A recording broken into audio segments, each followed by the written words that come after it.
നമസ്കാരം. സൂഫിസത്തിലേക്ക് എല്ലാവർക്കും സ്വാഗതം. ഇന്ന് പറയാൻ ഉദ്ദേശിക്കുന്ന സംഭവം എന്താണെന്ന് വെച്ചാൽ, സൂഫി ഗുരുവായൂർ അമ്പലനടയിൽ എത്തിയ ഒരു കഥയാണ്. കേൾക്കുമ്പോൾ തന്നെ എല്ലാവർക്കും ഒരു ആശയക്കുഴപ്പമുണ്ടാവും. കാരണം ഗുരുവായൂർ അമ്പലത്തിൽ സൂഫി എന്തിനാണ് എത്തിയത് എന്നുള്ള ഒരു സംശയം വരാതിരിക്കില്ല. എങ്കിൽ കഥ പറഞ്ഞു തുടങ്ങാം. എറണാകുളത്ത് ഉള്ള ഒരാളാണ്. അദ്ദേഹം ബിൽഡിംഗ് കോൺട്രാക്ടറാണ്. അദ്ദേഹത്തിന് ചെറിയൊരു ഓഫീസുണ്ട്. ഒരു ക്രിസ്ത്യൻ സമുദായത്തിൽപ്പെട്ട ഒരു വ്യക്തിയാണ്. അദ്ദേഹം ഈ സൂഫിയുമായിട്ട് നല്ലൊരു ബന്ധമുണ്ട്. സൂഫിയുമായിട്ടുള്ള ബന്ധമെന്ന് പറഞ്ഞാൽ, ഈ വ്യക്തിയുടെ ഒരു സുഹൃത്ത് സൂഫിയെ അറിയുന്ന ആളാണ്.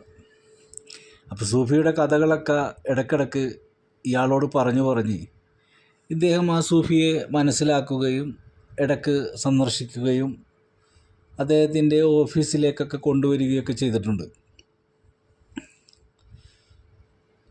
അപ്പോൾ ഈ വ്യക്തിയെക്കുറിച്ച് പറയുകയാണെങ്കിൽ, ഇദ്ദേഹം നല്ലൊരു അയ്യപ്പ ഭക്തനാണ്. അയാൾ അയ്യപ്പ ഭക്തനാകാനുള്ളൊരു പ്രധാന കാരണം എന്താണെന്ന് വെച്ചാൽ, അദ്ദേഹത്തിനൊരു ആക്സിഡൻ്റ് ഉണ്ടായി. കാലിന് വലിയൊരു മുറിവ്, ഹോസ്പിറ്റലിലൊക്കെ അഡ്മിറ്റായിരുന്നു. പക്ഷേ എന്തൊക്കെയായിട്ടും അദ്ദേഹത്തിൻ്റെ കാലിൻ്റെ മുറിവ് ഉണങ്ങുന്നില്ല.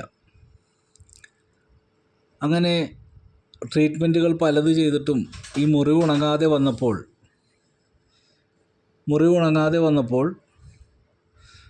ഇദ്ദേഹം മാനസികമായിട്ട് വല്ലാത്തൊരു ടെൻഷനിലായിരുന്നു.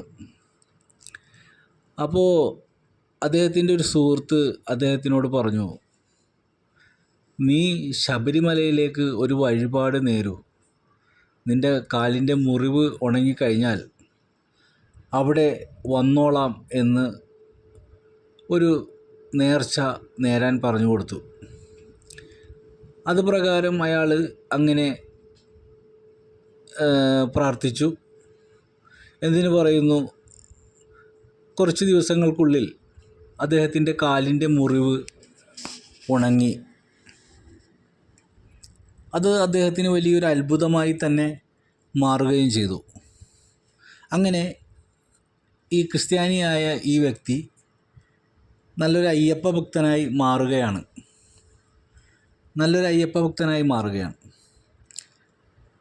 അദ്ദേഹം നേർന്ന പ്രകാരം പിറ്റത്തെ വർഷത്തെ ശബരിമല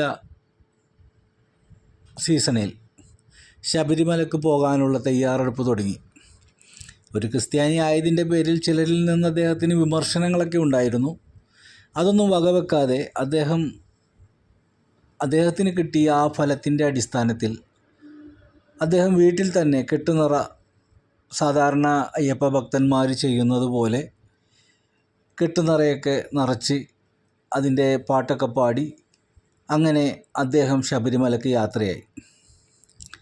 അങ്ങനെ ശബരിമല കയറി ഇറങ്ങി വന്ന ആ വ്യക്തി പിന്നീടുള്ള അദ്ദേഹത്തിൻ്റെ ഓഫീസിൽ ഈ അയ്യപ്പൻ്റെ ഒരു രൂപം അവിടെ വെക്കുകയുണ്ടായി.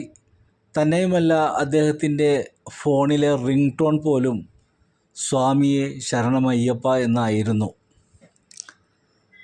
അപ്പോൾ അദ്ദേഹത്തിൽ നിന്നും മിക്കപ്പോഴും അദ്ദേഹത്തിൻ്റെ അടുത്ത് ഇരിക്കുമ്പോഴൊക്കെ ഈ കോള് വരുമ്പോൾ സ്വാമിയെ അയ്യപ്പ എന്നുള്ള ആ വിളി കേൾക്കുമ്പോൾ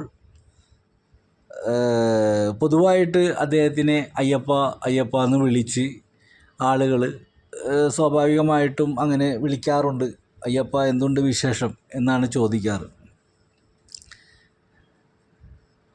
അപ്പോൾ ഇദ്ദേഹത്തിൻ്റെ ഓഫീസ് അങ്ങനെ ആ ജോലിയും കാര്യങ്ങളൊക്കെ ആയിട്ട് നടന്നു പോകുന്നതിൻ്റെ ഇടയിൽ അദ്ദേഹത്തിന് ഒരു വലിയ പ്രയാസമുള്ളൊരു വിഷയം ഉണ്ടായി. ഒരു കേസാണ് കോടതിയിൽ. ആ കേസുമായി ബന്ധപ്പെട്ടുകൊണ്ട് അദ്ദേഹത്തിന് വലിയ ബുദ്ധിമുട്ടുകൾ അനുഭവിക്കേണ്ട ഒരു സാഹചര്യം ഉണ്ടാവുകയാണ്. അദ്ദേഹം മാനസികമായിട്ട് വല്ലാത്തൊരു പിരിമുറുക്കത്തിലായപ്പോൾ അദ്ദേഹം ഈ സൂഫിയെ സന്ദർശിച്ചുകൊണ്ട് അദ്ദേഹത്തിൻ്റെ കാര്യങ്ങൾ സൂഫിയോട് പറഞ്ഞു. കേസുമായി ബന്ധപ്പെട്ടുകൊണ്ട് കോടതിയിൽ പോകുന്നതോ കേസിൻ്റെ വിചാരണയിൽ പങ്കുകൊള്ളുന്നതിലോ ഒന്നും അദ്ദേഹത്തിന് വിഷമമില്ല. മറിച്ച് അദ്ദേഹത്തിൻ്റെ ഭാര്യയെ കൂടി അതിൽ ഉൾപ്പെടുത്തിയപ്പോൾ അദ്ദേഹത്തിന് മാനസികമായിട്ട് വല്ലാത്ത പ്രയാസമുണ്ടായി. അപ്പോൾ 6-ാം തീയതിയാണ് കോടതിയിൽ കേസ് വരുന്നത്. അപ്പോൾ ഭാര്യയും കൂട്ടി ഹാജരാകണം. ഒരാവശ്യമില്ലാതെ ഭാര്യയെയും അതിലേക്ക് വലിച്ചിഴച്ചപ്പോൾ അദ്ദേഹത്തിൻ്റെ മാനസിക നില വല്ലാത്തൊരു അവസ്ഥയിലായിപ്പോയി. ഭാര്യയെ അതിൽ നിന്ന് ഒഴിവാക്കി താൻ മാത്രം പോകുന്ന ഒരു അവസ്ഥ ഉണ്ടായി കിട്ടണമെന്നുള്ളൊരാഗ്രഹത്തിൽ അദ്ദേഹം തന്നിലുണ്ടായ പ്രശ്നങ്ങളൊക്കെ സൂഫിയുടെ മുമ്പിൽ അവതരിപ്പിച്ചു. സൂഫി ഏറെ നേരം ചിന്തിച്ചതിന് ശേഷം പറഞ്ഞു, താങ്കൾ ഒരു ക്രിസ്ത്യാനിയാണ്. താങ്കളുടെ കാലിലെ ഒരു മുറിവ് വന്നപ്പോൾ താങ്കൾ ശബരിമലക്ക് പോയാണ് കാലിൻ്റെ മുറിവുണക്കിയത്. അങ്ങനെയാണെങ്കിൽ നമുക്ക് ഈ പ്രശ്നം തീർക്കാനായിട്ട് ഗുരുവായൂർക്ക് പോയാലോ? ഈ അഡ്വക്കേറ്റിൻ്റെ വീട്ടിലേക്ക് പോയി. പിന്നീട് സൂഫിയെ കാണാൻ വലിയ സന്തോഷത്തോടു കൂടി വരികയാണ്. അദ്ദേഹത്തിൻ്റെ മുഖത്തെ ആ സന്തോഷവും എല്ലാം കണ്ടുകൊണ്ട് ചോദിച്ചു, എന്തായി? അദ്ദേഹം സൂഫിയുടെ കൈകൾ പിടിച്ച് മുത്തിക്കൊണ്ട് പറഞ്ഞു, എല്ലാ കാര്യവും രമ്യതയിലായി. അപ്പോൾ കൂടെ വന്ന ആൾ പറഞ്ഞു, ഇവൻ വിറച്ചാണ് ആ കോമ്പൗണ്ടിൽ കയറിയത്. ഒരുപാട് നിർബന്ധിച്ചാണ് ഞാൻ അകത്ത് കയറ്റിയത്. അങ്ങനെ അവിടെ ചെന്ന് ഞാനാണ് കോളിംഗ് ബെൽ അടിച്ചത്. ഇവനിക്ക് വല്ലാത്ത ഭയമായിരുന്നു. അയാൾ വന്നിട്ട് എങ്ങനെ പ്രതികരിക്കുമെന്നുള്ളൊരു പേടിയായിരുന്നു. പക്ഷേ വാതിൽ തുറന്നു വന്ന ആ വ്യക്തി ഈ ആളെ കണ്ടുകൊണ്ട് രണ്ടുപേരും പരസ്പരം മുഖാമുഖം നോക്കി കുറച്ചു നേരം ഇങ്ങനെ സ്തംഭിച്ചു നിന്നു എന്നാണ് പറയുന്നത്. എന്നിട്ട് അദ്ദേഹം ചിരിച്ചുകൊണ്ട് അവരെ അകത്തേക്ക് ആനയിച്ചു. പിന്നെ ചായ സൽക്കാരമായി, സംസാരമായി. എന്തിനു പറയുന്നു, അവിടെ വെച്ചുകൊണ്ട് അവർ രമ്യതയിലാവുകയും ആ കേസ് ഒത്തുതീർപ്പിലാവുകയും ചെയ്തു എന്ന സന്തോഷ വാർത്ത സൂഫിയെ അറിയിപ്പിച്ചു. അങ്ങനെ വളരെ സ്നേഹത്തോടുകൂടി സൂഫിക്ക് എന്താണ് ഞാൻ ചെയ്തു തരേണ്ടതെന്ന് ചോദിച്ചപ്പോൾ നിങ്ങളുടെ സ്നേഹം എന്നും ഇതുപോലെ ഉണ്ടായാൽ മതി എന്ന് പറഞ്ഞുകൊണ്ട് സൂഫി അദ്ദേഹത്തെ പറഞ്ഞയച്ചു. അതിനുശേഷം മിക്കപ്പോഴും സൂഫിയെ കാണുമ്പോൾ അദ്ദേഹം വാവരായിട്ടും കൃഷ്ണനായിട്ടുമൊക്കെ വർണ്ണിക്കാൻ തുടങ്ങി. അങ്ങനെ കുറേ നാളുകൾക്ക് ശേഷം ഇദ്ദേഹത്തിൻ്റെ ഓഫീസിലേക്ക് ഒരു ദിവസം സൂഫി കടന്നു ചെന്നു. അപ്പോൾ അദ്ദേഹം ഒരു കൃഷ്ണൻ്റെ രൂപം വെച്ചുകൊണ്ട് അത് തുടച്ചു മിനുക്കുകയാണ്. ഇപ്പോൾ അയ്യപ്പനുമായി, അവിടെ കൃഷ്ണനുമായി. അപ്പോൾ ഇത് കണ്ടുകൊണ്ട് സൂഫി ചിരിച്ചുകൊണ്ട് ചോദിച്ചു, കൃഷ്ണനും ഇവിടെ എത്തിയോ? അപ്പോൾ പറഞ്ഞു, രണ്ടുപേരും ഇരിക്കട്ടെ എന്ന് പറഞ്ഞു. അപ്പോൾ അദ്ദേഹം ഒരു ക്യാമറ എടുത്തുകൊണ്ട് അതിലേക്ക് ആ കൃഷ്ണൻ്റെ രൂപം ഫോട്ടോ എടുക്കുന്ന ഒരു പരിപാടിയിലായിരുന്നു. അപ്പോൾ ഏകദേശം 36, അന്ന് ഫിലിമാണല്ലോ, ഇന്നത്തെ പോലത്തെ സിസ്റ്റം മൊബൈൽ അതൊന്നും വന്നിട്ടില്ലാത്തൊരു സമയത്താണ് ഈ സംഭവം നടക്കുന്നത്. അപ്പോൾ അദ്ദേഹം ക്യാമറയിലൂടെ ഈ കൃഷ്ണൻ്റെ രൂപം ഫോട്ടോ എടുക്കുന്ന സമയത്ത്, ആ ലാസ്റ്റ് ഫിലിം എടുക്കാൻ പോകുന്ന സമയത്താണ് ഈ സൂഫി കയറി ചെല്ലുന്നത്. അപ്പോൾ കൃഷ്ണനെ ക്ലിക്ക് ചെയ്തിട്ട് കിട്ടുന്നില്ല. അപ്പോൾ കുറേ നേരം ഇയാൾ പരിശ്രമിക്കുന്നത്. അപ്പോൾ സൂഫിയെ നോക്കി ഒരു ക്ലിക്ക് ചെയ്തു. അപ്പോൾ പറഞ്ഞു, ഞാൻ ഈ കൃഷ്ണനെ എടുക്കാൻ നോക്കിയിട്ട് എന്ത് ചെയ്തിട്ടും കിട്ടുന്നില്ല.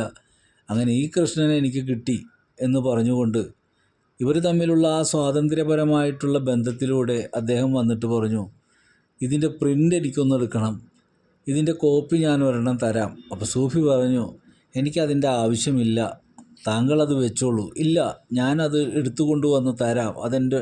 അപ്പോൾ ഒരു വല്ലാത്ത നിർബന്ധ ബുദ്ധിയിലായി അദ്ദേഹം. അപ്പോൾ സൂഫി ചിരിച്ചുകൊണ്ട് പറഞ്ഞു, എങ്കിൽ ആ ഫിലിം പുറത്തേക്ക് എടുക്കൂ, നമുക്ക് ഒരുമിച്ച് തന്നെ പോയി പ്രിൻ്റ് എടുക്കാം എന്ന് പറഞ്ഞു. എന്തിനു പറയുന്നു, ഇദ്ദേഹം ക്യാമറയിൽ നിന്ന് ഫിലിം ഊരിയപ്പോൾ ആ ഫിലിം റോള് അതിൻ്റെ ഉള്ളിൽ നിന്ന് അഴിഞ്ഞങ്ങ് പോയി. മൊത്തത്തിൽ ആ ഫിലിം പുറത്തേക്ക് പോന്നു. ഇദ്ദേഹത്തിൻ്റെ മുഖം വല്ലാതെ. അപ്പോൾ സൂഫി ചിരിച്ചുകൊണ്ട് ചോദിച്ചു, ഇനി പ്രിൻ്റ് എടുക്കേണ്ട ആവശ്യമില്ലല്ലോ. അപ്പോൾ ഇദ്ദേഹം കൈ കൂപ്പിക്കൊണ്ട് പറഞ്ഞു, എനിക്കൊരു അബദ്ധം പറ്റിപ്പോയി, ക്ഷമിക്കണം.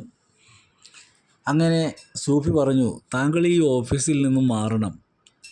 ഇവിടുന്ന് മാറിയാൽ താങ്കൾ രക്ഷപ്പെടും. ഈ ഓഫീസ് കൊണ്ട് താങ്കൾ എവിടെയും എത്താൻ പോകുന്നില്ല. അപ്പോൾ അദ്ദേഹം പറഞ്ഞു, ഞാൻ എന്താണ് ചെയ്യേണ്ടത്? നിങ്ങൾ 1 രൂപ എനിക്ക് തരണം എന്ന് പറഞ്ഞു. അപ്പോൾ 1 രൂപ എന്തിനാണ്? 1 രൂപ തരൂ. അങ്ങനെ 1 രൂപ എടുത്ത് കൊടുത്തു. എന്നിട്ട് സൂഫിയോട് പറഞ്ഞു, പുതിയൊരു ഓഫീസിൻ്റെ ഉദ്ഘാടനത്തിന് ഇനി എന്നെ വിളിക്കണം എന്ന് പറഞ്ഞുകൊണ്ട് സൂഫി അവിടെ നിന്നും പോയി. അങ്ങനെ ഏകദേശം 3-4 മാസങ്ങൾക്ക് ശേഷം സൂഫിയെ തേടി അദ്ദേഹം വരികയാണ്. അദ്ദേഹം ഒരു വലിയ ഓഫീസ്, വലിയൊരു വർക്ക് കിട്ടി. അങ്ങനെ വലിയൊരു നിലവാരത്തിലെത്തി. ഒരു വലിയൊരു ഓഫീസ് തന്നെ എറണാകുളം ടൗണിൽ തന്നെ ആ ഓഫീസിൻ്റെ ഉദ്ഘാടനം നടത്താൻ സൂഫിയെ വിളിക്കുകയാണ്. അങ്ങനെ ആ ഉദ്ഘാടനം നടത്തി സൂഫി അവിടെ നിന്നും അദ്ദേഹത്തിനോട് യാത്ര പറഞ്ഞിറങ്ങി. പിന്നീട് അവർ തമ്മിൽ കണ്ടിട്ടില്ല. കാരണം സൂഫി അവിടം വിട്ട് പോയി. പിന്നീട് ആ കഥ, സൂഫിയുടെ യാത്ര അങ്ങനെ തുടരുകയാണ്. ഇതെല്ലാം യാഥാർത്ഥ്യങ്ങളാണ്. കേൾക്കുമ്പോൾ ആശ്ചര്യം തോന്നാം. ഇതൊക്കെ ഒരു തള്ളുകഥ പോലെ തോന്നാം. പക്ഷെ ഇതെല്ലാം വളരെ സത്യസന്ധമായിട്ടുള്ള കാര്യങ്ങളാണ്. ഇതെല്ലാം മനസ്സിലാക്കിയ ആ ഒരു രീതിയിൽ നിന്നുകൊണ്ടാണ് ഞാൻ ഈ വിഷയങ്ങളൊക്കെ സംസാരിക്കുന്നത്. എല്ലാത്തിനും അതിൻ്റേതായ തെളിവുകളും കാര്യങ്ങളുമൊക്കെ ഉണ്ട്. അപ്പോൾ ഒരു കഥ പോലെ നിങ്ങളിത് കേൾക്കുക. വിശ്വസിക്കാൻ പറ്റുന്നവർ വിശ്വസിക്കുക, അല്ലാത്തവരൊരു കഥയായിട്ടെടുക്കുക. ജീവിച്ചിരിക്കുന്ന വ്യക്തികളായിരിക്കാം. ഈ ഞാൻ പറഞ്ഞു വന്ന കഥകളിലുള്ള ഓരോ കഥാപാത്രങ്ങളും ജീവിച്ചിരിക്കുന്നവരും മരിച്ചുപോയവരുമൊക്കെ ഉണ്ട്. കാരണം വർഷങ്ങൾക്ക് മുമ്പേ നടന്ന ഓരോരോ സംഭവങ്ങളാണ് ഞാൻ പറഞ്ഞുകൊണ്ടിരിക്കുന്നത്. ഇനിയും ഒരുപാട് കാര്യങ്ങൾ പറയാനുണ്ട്. എന്താണ് സൂഫി, അവരുടെ ജീവിതം, അവരുടെ യാത്ര, അവരുടെ സംസാരം, അവരുടെ പ്രവൃത്തി, അവരുടെ ചിന്തകൾ, അവരുടെ കാഴ്ചപ്പാടുകൾ, അവരോട് സമീപിക്കേണ്ട രീതി, അവരുമായിട്ട് സഹവസിക്കേണ്ട രീതി, അവരുടെ ഭക്ഷണം, ഉറക്കം, ചിന്തകൾ എല്ലാം നമ്മൾ തിരിച്ചറിഞ്ഞെങ്കിൽ മാത്രമേ നമുക്ക് അത് ഉൾക്കൊള്ളാൻ കഴിയുകയുള്ളൂ. ഇല്ലെങ്കിൽ നമ്മൾക്ക് എന്നും സംശയങ്ങൾ മാത്രമായിരിക്കും. കാരണം സംശയമാണ് ഈ ലോകത്തിൻ്റെ ഏറ്റവും പ്രധാനപ്പെട്ട, എല്ലാ മനുഷ്യരുടെയും പ്രധാനപ്പെട്ട ഒരു ഹേതു എന്ന് പറയുന്നത്. സംശയമില്ലാത്ത ആരും ഈ ലോകത്തില്ല. എല്ലാത്തിലും സംശയമുള്ളവരാണ് മനുഷ്യൻ. സംശയങ്ങൾക്ക് ഉത്തരങ്ങളുണ്ടാകുമ്പോഴാണ് സംശയങ്ങൾ മാറുകയുള്ളൂ. ഉത്തരമില്ലെങ്കിൽ ആ സംശയം അങ്ങനെ പടർന്ന് പന്തലിച്ച് അതങ്ങനെ പോയിക്കൊണ്ടേയിരിക്കും. പിന്നെ എത്ര സത്യസന്ധമായ കാര്യങ്ങൾ തെളിവ് കണ്ടാലും അത് സംശയമല്ലാത്ത രൂപത്തിൽ അത് വിശ്വസിക്കാത്ത മറ്റൊരു വിഭാഗമുണ്ട്. അവരെന്നും നിരീശ്വരവാദികളായി തുടർന്നുകൊണ്ടേയിരിക്കും. അവർ പരിഹാസികളായിട്ട് അവരുടെ ജീവിതം അവസാനിപ്പിക്കും. വിശ്വാസികളായി തന്നെ തുടരും. ഈ ലോകത്ത് നന്മയുമുണ്ട് തിന്മയുമുണ്ട്. നന്മയുള്ളവർ നന്മയായും തിന്മയുള്ളവർ തിന്മയായും അവരുടെ ജീവിതം മുന്നോട്ട് പോകും. വിശ്വാസങ്ങളും അവിശ്വാസങ്ങളും തമ്മിലുള്ള ഉരച്ചിലൂടെയാണ് യാഥാർത്ഥ്യങ്ങൾ ഉണ്ടാകുന്നത്. എല്ലാ പൂജ്യങ്ങളും വിലപ്പെട്ടതാണ്. നമ്മളൊരു പൂജ്യം നോക്കിക്കഴിഞ്ഞാൽ അത് വിലയില്ലാത്തതായിട്ട് നമുക്ക് കാണാൻ കഴിയും. പക്ഷേ പൂജ്യത്തിൻ്റെ വില നമ്മൾ അറിയുന്നത് ഒന്നിനോട് ചേരുമ്പോഴാണ്. ഈശ്വരൻ ഒന്നാണ്. ആ ഒന്നിലേക്ക് ഈശ്വരന് ആവശ്യം പൂജ്യങ്ങളെയാണ്, അല്ലാണ്ട് മറ്റൊരൊന്നിനെയല്ല ഈശ്വരൻ തേടുന്നത്. ഈശ്വരൻ തേടുന്നത് എപ്പോഴും പൂജ്യത്തിനെയാണ്. ഒന്നുമില്ലാത്ത അവസ്ഥയിലുള്ള മനുഷ്യരെയാണ് ഈശ്വരന് ഏറ്റവും പ്രിയം. ഒന്നുമില്ലാത്ത അവസ്ഥയിലേക്ക് പോയവരാണ് എല്ലാ പ്രവാചകന്മാരും. ഉള്ളതിൽ നിന്ന് ഇല്ലാത്തതിലേക്ക് ആയിത്തീരുന്നവരാണ് പ്രവാചകന്മാർ. നമ്മൾ ഭൗതികമായിട്ട് പറയുമ്പോൾ ഉള്ളതെല്ലാം കളഞ്ഞുകൊണ്ടിട്ടാണ് മരണത്തിലേക്കൊരു മനുഷ്യൻ കടക്കുന്നതെങ്കിൽ, ജീവിച്ചിരിക്കെ തന്നെ ഉള്ളതെല്ലാം കളഞ്ഞുകൊണ്ട് അവർ ദൈവത്തിനെ സ്നേഹിച്ച് ജീവിച്ച് ദൈവത്തിലേക്ക് അടുക്കുന്നവരാണ് ഈ സൂഫികൾ എന്ന് പറയുന്ന ആളുകൾ, സന്യാസിമാർ. എല്ലാവരെയും, ശ്രീനാരായണ ഗുരുവിനെയും അതുപോലെയുള്ള ആളുകളെയൊക്കെ പരിശോധിച്ചാൽ നമുക്കറിയാൻ കഴിയും. അപ്പോൾ ഭൗതികമായിട്ടുണ്ടാക്കുകയും അത് എല്ലാം നഷ്ടപ്പെടുത്തിക്കൊണ്ട് മരിച്ചു പോവുകയും ചെയ്യുന്ന മനുഷ്യരും, എങ്കിൽ ഭൗതികമായിട്ട് എല്ലാ സുഖങ്ങളും ഉണ്ടായിട്ട് പോലും അതിലൊന്നും വലിയ താല്പര്യം കൊടുക്കാതെ അങ്ങ് എന്തൊക്കെയോ തന്നിലേക്ക് എന്താണോ വരുന്നത് അത് ആസ്വദിച്ചുകൊണ്ട്, നല്ലതായാലും ചീത്തയായാലും അതെല്ലാം തൻ്റെ ദൈവത്തിൽ നിന്ന് തനിക്ക് കിട്ടുന്ന സമ്മാനങ്ങളായി കരുതിക്കൊണ്ട് മുന്നോട്ട് പോകുന്നവരാണ് ഈ സൂഫികൾ എന്ന് പറയുന്ന വിഭാഗം. അവർക്ക് നല്ലത് വന്നാലും ചീത്ത വന്നാലും അവർക്ക് സങ്കടങ്ങളില്ല. അവരെ പരിഹസിച്ചാലും അവരെ ആക്ഷേപിച്ചാലും അവരെ നിഷേധിച്ചാലും അവർ ശരിയല്ല എന്ന് പറഞ്ഞാലും അവർക്ക് യാതൊരു സങ്കടവുമില്ല. അതാണ് യഥാർത്ഥ സൂഫികൾ. അത്തരം സൂഫികളെ കണ്ടെത്താൻ വലിയ പാടുമാണ് ഇന്നത്തെ കാലത്ത്. അവരൊക്കെ മറഞ്ഞിരിക്കുകയാണെന്നാണ്. മുത്തു കബല അൻ തമൂത്തു, മരിക്കുന്നതിന് മുമ്പൊന്ന് മരിക്കുക എന്ന് പ്രവാചക പ്രഭു മുഹമ്മദ് റസൂലുള്ളാഹി സ്വല്ലല്ലാഹു അലൈഹി വസല്ലമ തങ്ങൾ പറഞ്ഞ ആ ഒരു തത്വം സ്വീകരിച്ചവരാണ് സൂഫികൾ. അവർ ജീവിച്ചിരിക്കെ മരിച്ചവരായി അങ്ങ് യാത്ര ചെയ്യുന്നവരാണ്. തൽക്കാലം നിർത്തുന്നു. സ്നേഹപൂർവ്വം ഷാജി യൂസഫ്.